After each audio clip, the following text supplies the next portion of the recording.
Hello दोस्तों, नहर्स world में आपका स्वागत है। आज हम प्रेडेटर बैडलैंड्स मूवी पर एक्सप्लेनेशन करेंगे। ये 2025 में रिलीज हुई थी। तो और देर ना करते हुए चलिए सीधे वीडियो की ओर बढ़ते हैं। सिनेमा की शुरुआत याउतिज़ा नाम के एक ग्रह से होती है, जहां रहने वाले हर एक एलियन को याउतिज़ा कहा जाता है। उनमें केवल एक ही स्किल देखने को मिलती है कि कौन कितना शक्तिशाली है और कितनी अच्छी तरह से लड़ाई कर सकता है।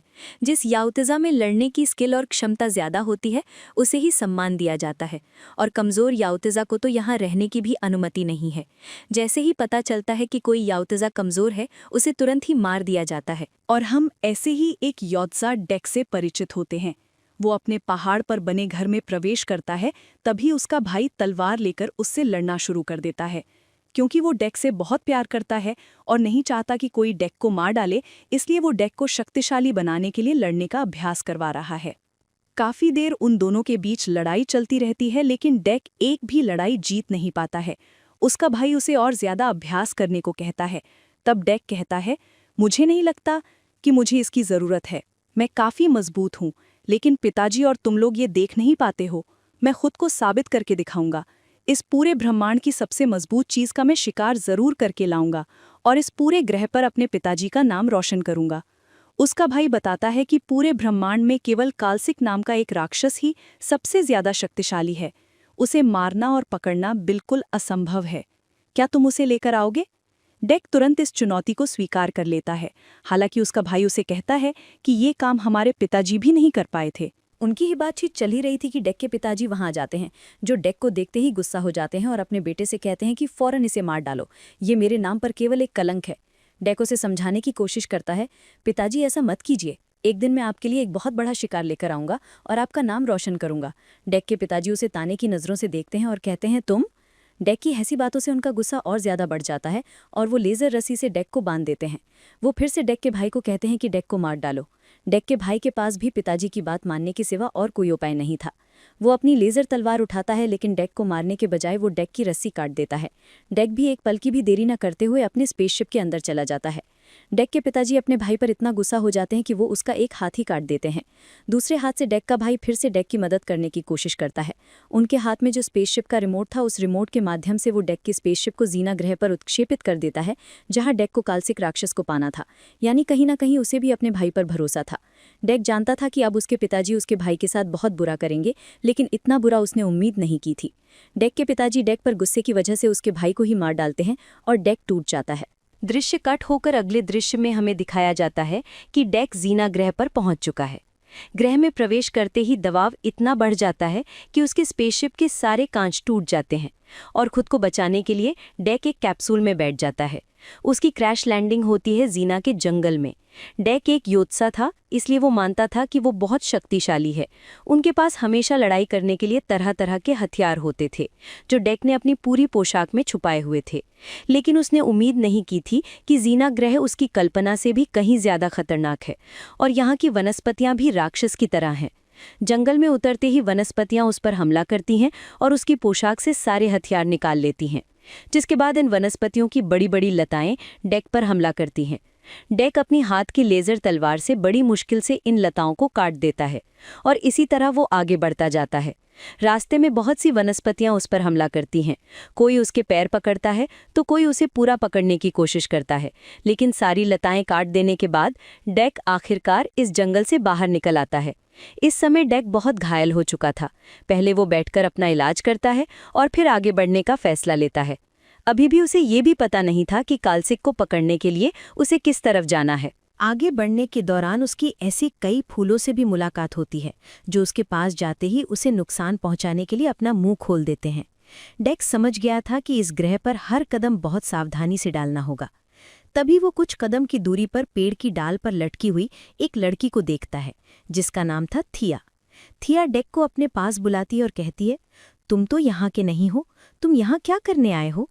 डेक थिया को बताता है कि वो याउतिज़ा ग्रह से आया है और एक योद्धा है। वो यहाँ कालसिक राक्षस का शिकार करने आया है, ताकि वो अपने याउतिज़ा ग्रह में ये साबित कर सके कि वो सबसे शक्तिशाली है। थिया कहती है, मुझे नहीं लगता कि तुम अभी जानते हो कि ये ग्रह कितना खतरनाक है, और इस समय तुम जिस जंगल में खड़े हो वो इस ग्रह की सबसे खतरनाक जगह है। मुझे नहीं लगता कि तुम और आगे बढ़ पाओगे या बच पाओगे। तुम चाहो तो मैं तुम्हारी मदद कर सकती हूँ, क्योंकि मैं इस जगह को बहुत अच्छी तरह से जानती हूँ। लेकिन डेक कहता है, नहीं, मुझे इसकी ज़रूरत नहीं है। वो कहती है, सोचो, मैं कालसिक तक पहुँचने का रास्ता भी जानती हूँ। ये बात सुनने के बाद डेक राज़ी हो जाता है और उस लड़की को वहाँ से उठा लेता है। तभी पता चलता है कि लड़की कोई इंसान नहीं थी, बल्कि वो एक सिंथेटिक थी, यानी इंसान और मशीन का एक संयोजन। डेक उसे अपने पीछे लटका लेता है और अपनी यात्रा शुरू कर देता है। थिया तब भी डेक को अपनी कहानी सुना रही थी कि वो पिछले 2 सालों से यहाँ फंसी हुई है।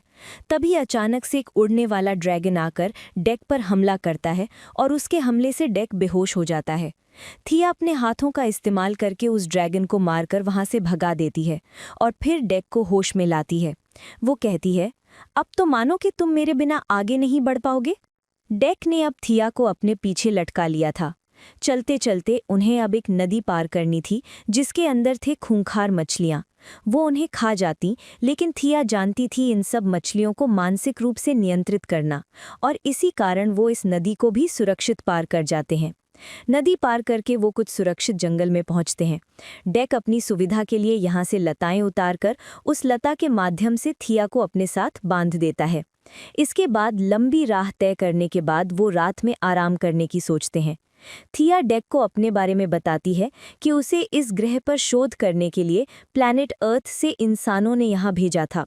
उन्हें भी कालसिक नाम के राक्षस का शिकार करने का मिशन दिया गया था। वो बताती है कि इंसान बहुत कमज़ोर होते हैं, उनका यहाँ जीवित रह पाना संभव नहीं था, इसलिए इंसानों ने उनके जैसे सिंथेटिक बनाए थे, यानी इंसान और मशीन के माध्यम से ऐसे प्राणी बनाए गए थे। मैं अपनी बहन टीसा के साथ यहाँ आई थी, लेकिन यहाँ आते ही हमारे स्पेसशिप पर कालसिक राक्षस ने हमला कर दिया। उस हमले में मेरा पैर टूट गया और हम दोनों बहनें अलग हो गई, जिसके बाद से 2 साल हो गए हैं मैं वहीं लटकी हुई थी। दृश्य कट होकर अब हमें थिया की बहन टीसा को भी दिखाया जाता है, जो इस समय अपनी स्पेसशिप के अंदर थी। उसने काफ़ी हद तक अपना स्पेसशिप मरम्मत कर लिया था और स्पेसशिप के ही एक चेंबर में इस समय वो बैठी हुई थी, जहाँ कई रोबोटिक हाथ इस समय टीसा की मरम्मत कर रहे थे। और यहाँ हम ये भी जानते हैं कि टीसा ने भी तुरंत थिया को ढूंढना चाहा था। वो उसके लिए काफ़ी चिंतित थी। खैर, यहाँ सुबह भी हो जाती है और फिर से हम डेक और थिया को देखते हैं, जो अब कालसिक के अड्डे की तरफ जा रहे थे। लेकिन रास्ते में उन्हें एक ऐसे खेत के बीच से जाना पड़ा जहाँ की वनस्पतियाँ बहुत ज़्यादा तेज थीं, और इस खेत के अंदर बहुत बड़े बड़े राक्षस भी थे। थिया डेक को बताती है कि इन राक्षसों से बचना होगा, क्योंकि ये कालसिक के पहरेदार हैं और समय आने पर कालसिक इन्हें भी अपना शिकार बना लेता है। वो ये बात कर ही रहे थे कि तभी यहाँ एक छोटा प्राणी आता है। बंदर की तरह उछल कूद करते हुए वो डेक को कहता है, तुम चाहो तो मैं ये जगह पार करने में तुम्हारी मदद कर सकता हूँ। लेकिन डेक को अब किसी की मदद की ज़रूरत नहीं थी। वो बात कर रहे थे, ठीक तभी वो बड़े आकार का कालसिक का पहरेदार उन पर हमला करने के लिए आ जाता है। वो उन तीनों को निगल पाएं, इससे पहले ही समय रहते डेक अपनी लेज़र तलवार से उस राक्षस को बीच में से 2 टुकड़ों में काट डालता है। वो भाग पाते इससे पहले ही यहाँ दूसरा एक बड़े बड़े सूंड वाला राक्षस उन दोनों को अपनी सूंड में पकड़कर उठा लेता है। ये प्राणी उन्हें खा पाए इससे पहले ही पहले वाला वो छोटा प्राणी उस प्राणी की सूंड काटकर उन दोनों की जान बचाता है। गुस्से में ये प्राणी अब उस छोटे प्राणी को ही पकड़ लेता है और वो उसे खा पाए इससे पहले ही डेक फिर से हिम्मत दिखाता है और एक बड़ी छलांग लगाकर एक पेड़ तोड़ डालता है, जिस पर उस प्राणी ने अपनी सूंड अटका रखी थी। पेड़ उस प्राणी पर गिर जाता है और दूसरी तरफ डेक भी छलांग लगाकर आता है और इस प्राणी की आंखों पर हमला करके उसे मार डालता है। और इस तरह आखिरकार तीनों की ही जान बच जाती है और अब से वो तीनों एक साथ चलने का फैसला भी लेते हैं। दूसरी तरफ हमें टीसा को दिखाया जाता है, जो अब अपनी बहन थिया को ढूंढने के लिए जंगल में निकली थी और वहां पहुंची थी जहां डेक की क्रैश लैंडिंग हुई थी। वो स्पेसशिप के बारे में सारी जानकारी जानती है कि ये स्पेसशिप योत्सा ग्रह से आया है और यहाँ एक योत्सा भी है। सूत्र मिलाते मिलाते वो ये भी समझ जाती है कि उसकी बहन भी उसी योत्सा के साथ है। दृश्य कट होकर फिर से हम इन तीनों को देखते हैं, जो रात काटने के लिए अब आग जलाए हुए थे। डेक और उस छोटे प्राणी को कुछ खाना होगा, इसलिए वो दोनों अपने लिए शिकार कर लेते हैं, लेकिन थिया बताती है कि वो एक सिंथेटिक है, इसलिए उसे भूख नहीं लगती है। इसके बाद थिया डेक से डेक के बारे में पूछती है। तब डेक बताता है कि उसके पिताजी उसे मारना चाहते थे, लेकिन वो खुद को साबित करना चाहता था, जहां उसके भाई ने उसकी मदद की थी।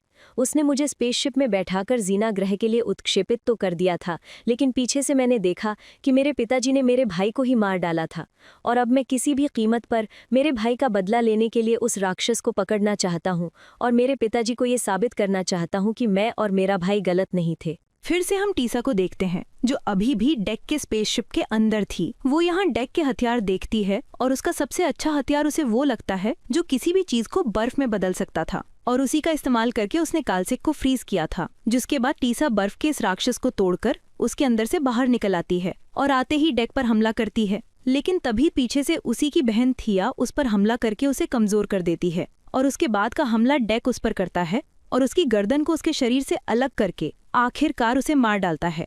डेक का अब यहाँ कोई काम नहीं था, क्योंकि कालसिक तो और मर ही नहीं गया था। इसलिए वो थिया और छोटे राक्षस को लेकर अपने ग्रह योद्जा के लिए निकल पड़ता है। और जैसे ही वो अपने पिताजी के सामने जाता है तो उसके पिताजी आज भी उसे देखकर गुस्सा हो जाते हैं और कहते हैं, चले जाओ यहाँ से, आते क्यों तुम यहाँ। ये बात सुनकर डेक कहता है, आज तो मैं तुम्हारा सिर ऊंचा करने आया हूँ। देखो तो सही किसे लेकर आया हूँ। मैंने 2 एलियंस का शिकार किया है। अब तो तुम्हें मुझे गोत्र में शामिल करना ही होगा। डेक की उसकी कोई बातों पर भरोसा नहीं था, इसलिए उन्होंने अपने 2 योद्धा को डेक को मारने के लिए भेज दिया। लेकिन डेक जितना मुश्किल सहकर आया था, जितने बड़े बड़े राक्षसों से लड़कर आया था, इन दोनों योद्धा से लड़ना उसके लिए कोई बड़ी बात नहीं थी। वो बड़ी आसानी से एक ही समय पर दोनों से लड़कर दोनों को हरा देता है। लेकिन उसके बाद भी उसके पिताजी को उस पर दया नहीं आती है और वो खुद उससे लड़ने के लिए आगे आते हैं। गुस्से और घृणा से भर जाते हैं और वो अब अपने पिताजी से भी लड़कर उन्हें भी हराकर मार डालते हैं।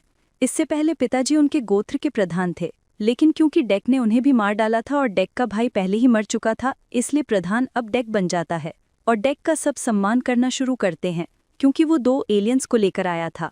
इतने में हमें दिखाया जाता है कि एक और एलियन शिप तेजी से उनके ग्रह की तरफ आगे बढ़ रहा है। सब देखकर दुविधा में पड़ जाते हैं कि इसमें कौन आ रहा है। तब डेक सबको कहता है, इसमें मेरी माँ आ रही हैं। डेक अपनी माँ कालसिक को कह रहा था या किसी और को। इस रहस्य के साथ ही मूवी यहाँ पर खत्म हो जाती है। वीडियो पसंद आया हो तो लाइक कर देना, चैनल पर नए हो तो सब्सक्राइब कर लेना। तो मैं आपसे अगले वीडियो में मिलूंगा, तब तक के लिए ख्याल रखना।